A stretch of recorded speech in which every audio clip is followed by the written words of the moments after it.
देखत लोग धरत कछु धीरा, करि सामान्य विविध व्यवहारा, बैठत मनहु गयो दुख सारा। जब शरीर कमजोर हो जाता है तो उसके अंग प्रत्यंग अपने आप मरोड़ने लगते, माने जैसे कोई मरोड़ रहा हो, दुखी होने लगता है। इसी तरह रानी के अंग जो है अपने आप दुख देने लगे। जब कुछ लोग गांव के कोने के लोग आते हैं, जो औरतें आती हैं, उन्हें समझाती हैं कि आप कब तक ऐसा करेंगी, है ना, वो तो भगवान के यहाँ चले गए, आप अपने लड़के की ओर देखो, तो कुछ उन्हें धीरज धारण होता है। गांव की जो स्त्रियां आती हैं, उनका जैसा बनता है व्यवहार करती हैं, उनके साथ बैठ करके कुछ चर्चा करती हैं, तो उतने देर के लिए उनका जो हृदय है दुख से थोड़ा हल्का हो जाता है। लेकिन दिन तो किसी तरह से कट जाता है, लेकिन रात्र नहीं काटी कटती। रात अकेले रोवत जावे, पूरी रात रोती रहती, और सुरत करत पति अति दुख पावे, उसे निरंतर अपने पति की याद आती है, जिसके कारण उसका हृदय और दुखी हो जाता है। पूर्व काल की सुध कर नाना, भूल जात सब तन मन भाना। पूर्व काल मतलब जब विवाह से लेकर के जब तक उनका शरीर था, श्री राम जी और समय का जो जो उनके साथ रह करके उन्होंने लीलाएं की, जो भी कार्य किए, उनका स्मरण कर करके कि हम लोग जाते थे खेत में, काम करते थे, इस तरह ये करते थे, वो होता है, स्वाभाविक है। तो इस तरह की सुधि जब आती थी तब अपने आप को भूल जाती थी, एकदम रोने लगती थी। यथा प्राण के जाते ही पावनता सब जाए, यथा प्राण प्रियतम बिना जीवन व्यर्थ दिखाए। कहते हैं जिस शरीर से जब प्राण निकल जाते हैं तो भले ही कितना भी सुंदर शरीर क्यों ना हो, प्राण निकला कि फिर वो मलिन होना शुरू हो जाता है। बड़े कितना भी सुंदर हो, वो मलिन होना सुंदर हो जाता है। इसी तरह रानी का जो प्राण है बिना प्रीतम के इसी तरह से मलिन होता जाता है, उन्हें अपना जीवन व्यर्थ दिखाई देता है। अनेक प्रकार की चिंता करती हुई अपने पुत्र के साथ में बैठी रहती हैं। उसी समय रानी को ये लोगों ने बताया, जिस समय चिंता करती हुई बैठे अपने पुत्र को लिए बैठी थी, उसी समय किसी ने बताया कि खजरी ताल वाले आपके गुरुजी आ रहे, ऐसा बताया। श्री पुरुषोत्तम दास पधारे, संत संग ठाणे सब द्वारे, रानी लाए दैबर आसन, बैठे सुन सब गुरु अनुशासन। श्री पुरुषोत्तम दास जी महाराज रानी के दरवाजे में और भी संतों को लेकर के आते हैं। रानी जा करके दौड़ करके जाती है, लेकिन शरीर शिथिल, उस तरह की शक्ति ना होने के कारण किसी तरह से चलती हैं, अपने गुरुदेव को हाथ जोड़ करके और अंदर लाती हैं और एक सुंदर आसन पर बैठा देती हैं। गुरुजी सभी लोगों से कहते हैं भैया आप लोग भी बैठो, तो सभी कोई बैठ जाते हैं। उसी समय पर रानी की स्थिति को देख करके श्री पुरुषोत्तम दास जी महाराज उनके हृदय में श्री राम जीवन शरण जी की स्मृति आ गई। उनका हृदय दुखी हो गया, उनके नेत्रों से अश्रु बहने लगे, इधर रानी के भी नेत्रों से अश्रु बहने लगे। उसी स्थिति में रानी रोते रोते अपने गुरुदेव के चरणों को पखारती हैं। उनकी उस दशा को देख करके श्री पुरुषोत्तम दास जी महाराज अत्यंत दुखी होते हैं और कहते हैं बेटी तुम इस तरह की चिंता मत कर, पति तुम्हारे नहीं सोचने योग्य। अरे जो तुम्हारे पति थे ना वो सोचने योग्य नहीं है, वो संसार के कोई व्यक्ति नहीं है ना, सोचने योगी। पायो सुखद अमरपुर भोग। अरे उन्होंने देखो भगवान के चरणों में अपना शरीर छोड़ा, वो कहीं नहीं गए, भगवान के धाम को गए। तो ऐसे महापुरुष के लिए क्या सोच करती हो? है वो तो भगवान के धाम को चले गए। तुम तो धन्य हो बेटी जो तुम ऐसे अपने पति की माने पत्नी बनी हो। जो तन तजे चाहे प्रभु धामा, जो अपने शरीर को छोड़ करके और भगवान के परम धाम को चले गए, ऐसे कि आप पत्नी बनी हो, इसलिए धन्य हो तुम।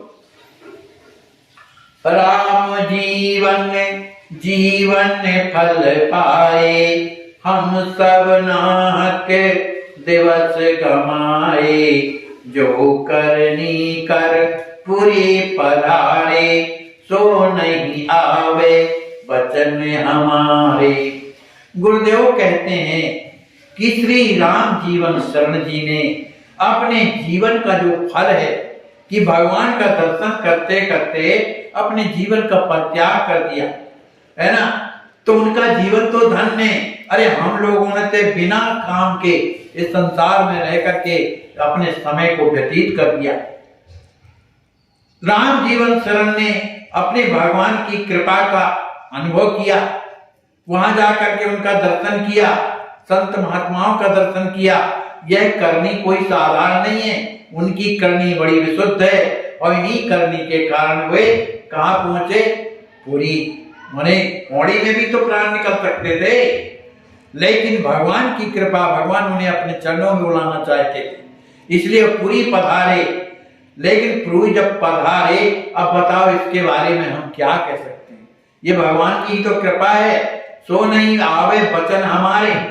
इस बात पर हम कुछ नहीं कह सकते, तो भगवान की कृपा है, उन्होंने अपने धाम में बुला लिया। शोरे तोरे लवे गति पाए के, गयो विप्र हरिधाम। जहां जाए आवत नहीं, पावत तन विश्राम। कहते हैं बेटी, उस दुर्लभ गति को, उस दुर्लभ धाम मनसा के धाम को प्राप्त करने के लिए बड़े बड़े योगी यति रात दिन तपस्या करते हुए अपना जीवन व्यतीत कर देते हैं, फिर भी उनको धाम नहीं प्राप्त होता। लेकिन राम जीवन शरण जी को वो धाम कैसा प्राप्त हुआ है कि उस धाम में जो भी जाता है वो पुनः संसार में नहीं आता है और वहां आनंद से रहता है। आपका जो पति है वो क्या है?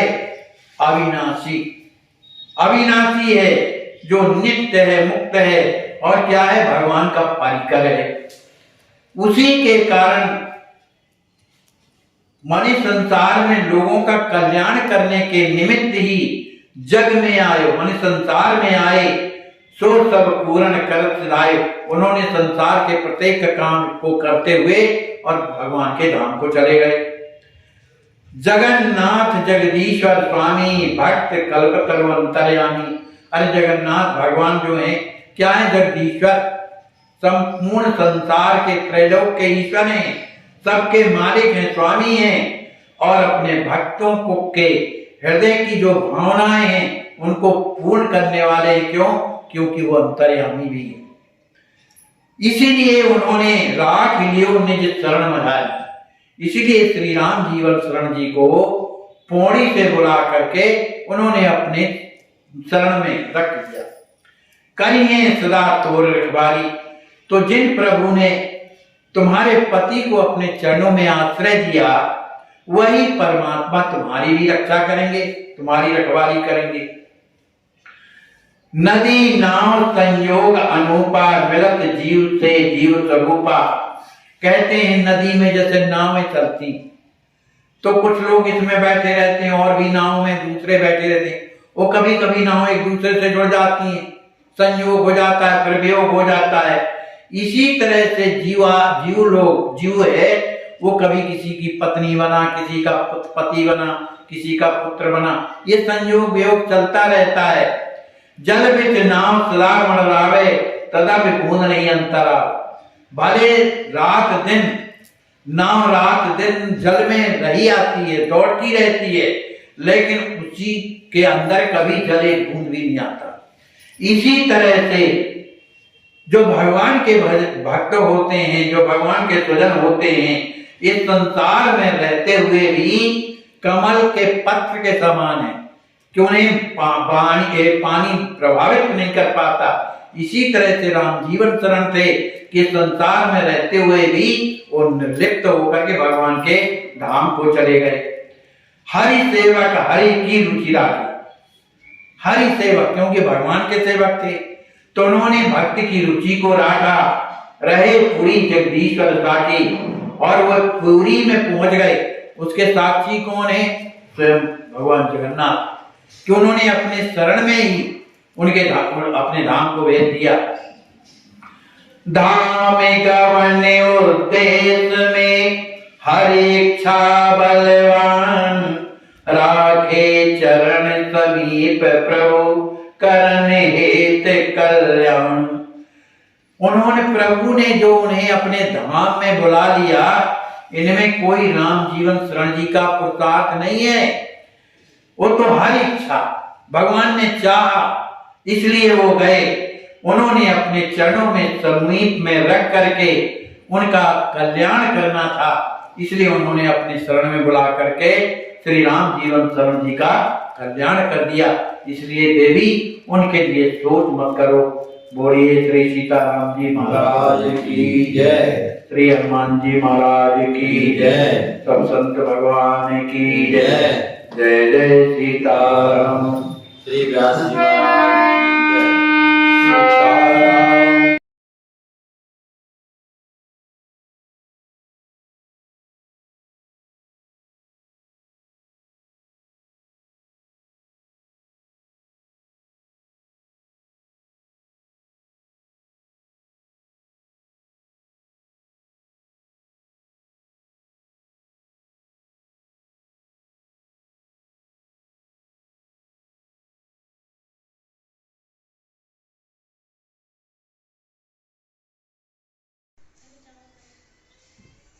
जय श्री राम। क्या दिक्कत है आपको इस समय?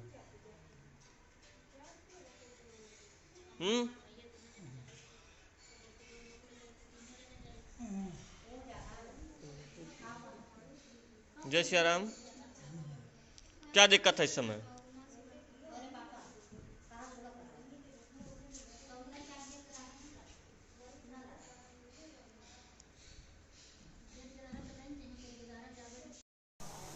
जय श्री राम। दंडवत महाराज जी, कैसे हैं? ठीक हैं। कितने बजे आप आज लखनऊ आ गए हैं? 12 बजे आ गए हैं। जांचें कुछ हुई हैं आपकी? जांच हुई हैं। कोई दिक्कत तो नहीं है आपको? खाने पीने की व्यवस्था कैसी है? ठीक है। चलिए, आपका इलाज चल रहा है। अब आप लखनऊ आज आ गए हैं। अब आपका ऑपरेशन होना है जी।